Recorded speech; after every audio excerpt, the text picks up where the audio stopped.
This is a geocache. Now, it might not look like much, but there are more than 950,000 containers just like this one. After the devastating loss, the Trojans had one silver lining.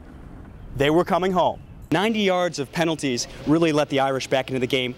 What's it going to take to cut down on those going forward? Well, we got to handle the situation. The Trojans appear to be back in old form, getting off to an early 14-0 lead, but the defense let Boston College back into the game, and we head into the halftime with a 1-point Trojan lead.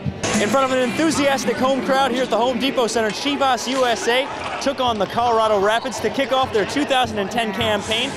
All right, we're right next door to Heritage Hall, and I've shown you some campus sights, but I have yet to show you the best of campus sounds. This year, USC traded in Pasadena Sun and Roses for San Francisco Rain and Nuts. But the Trojans tried to keep the change of scenery from changing their game plan against the Boston College Eagles. Before the game, I told my team, don't worry about it. We played in the rain, we practiced in the rain, it's nothing new. And USC's fast start in the Emerald Bowl was nothing new for the team. Fullback Stanley Havili erupted for 2 touchdown grabs to put the Trojans ahead 14 early.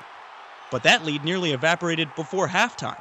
Boston College running back Montel Harris picked his way through USC's defense, and the Eagles tallied 2 scores of their own. We game planned for them, and but they came out and they switched up a few things, and that happens. But I think we did a really good job adjusting to it. Those adjustments paid off. Defensive end Jarrell Casey's fumble recovery early in the third quarter started an impressive second-half performance. Cornerback Sharice Wright's interception helped the Trojans finish it. Man, it's a great feeling. It's my first pick in 4 years since I've been in this program, and I just ran over and gave the ball to Coach Carroll. It's just one of those things that I feel like my team missed me. USC's offense struck immediately after the pick. Quarterback Matt Barkley threw long for his top wide receiver Damian Williams. His catch of the one was one of 12 on the day. Then the defense put Boston College away for good. Coming out of halftime, the Trojan defense shut the Eagles down. They allowed 0 points en route to a 24-13 Trojan win. We went through so much, we took a couple off the chin, but we managed to come back and just show what Trojans are all about. I think this was a great way to conclude the year and springboard ourselves going into next year, get some momentum. The 11-point win wasn't another Rose Bowl victory, but if you were watching on this December night, you'd have a hard time telling the difference. Reporting for the 2009 Trojan Touchback, this is Alex Goldsmith.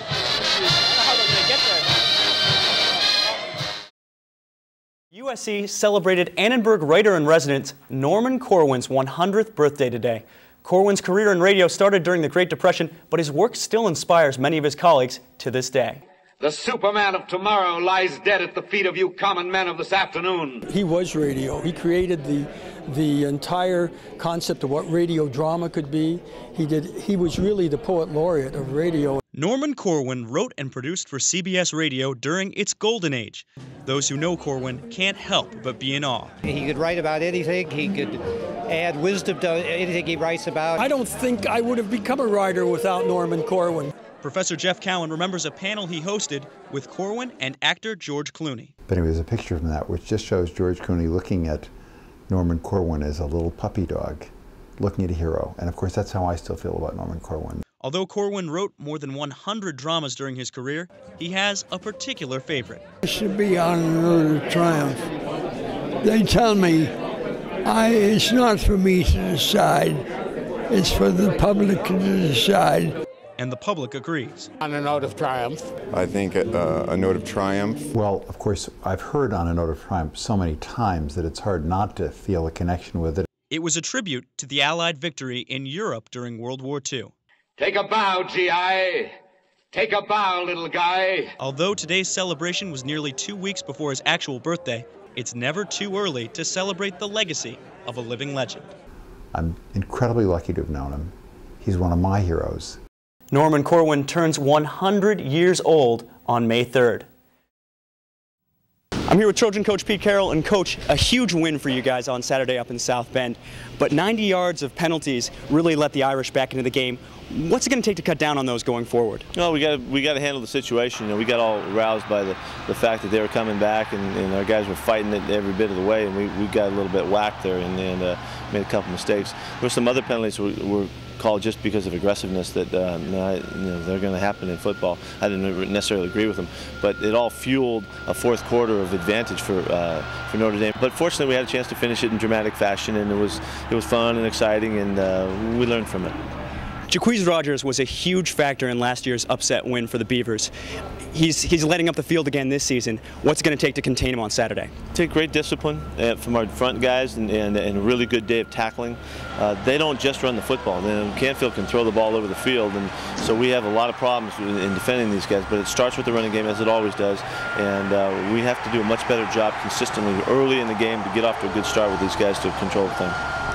After a magical start for Mark Sanchez, he's been a little bit sloppy. He's thrown 8 picks in his last 3 games, and including 5 on Sunday against the Bills.